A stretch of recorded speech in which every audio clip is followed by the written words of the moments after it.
Hello, good morning mga sisi ko. Kumusta kayo dyan? Dito sa gitnang silangan, lalo na dito sa Bahrain. Ayan, manguha ako ngayon ng dates. Okay lang naman kasi dito lang sa tapat ng pintuan namin. Medyo mainit ngayon ang panahon guys, kaya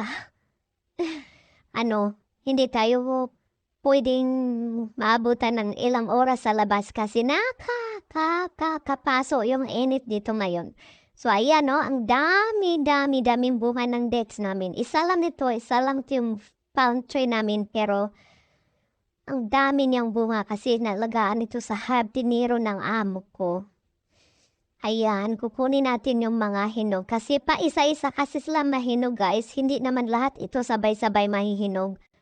Pa isa-isa. Kaya dapat sisirin natin yung pinakailaliman dyan kasi nandyan yung mga nahihinog eh.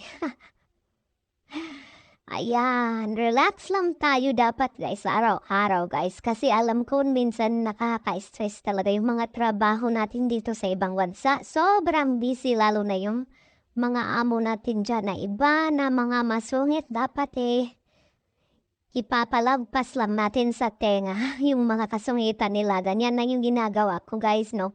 Hindi ko ini-stress yung mga sarili ko sa ugali nila. Kaya minsan, hindi na ako matatablahan ng mga kasungitan na yan kasi dito na ako tumanday. Dito na ako tumandang dalaga sa gitnang silangan. Kaya hinahayaan ko na sila. Matira yung matibay. Kaya ganyan dapat guys, no? Dapat laban lang tayo guys. Kahit na medyo na mahirap pero kailangan lang.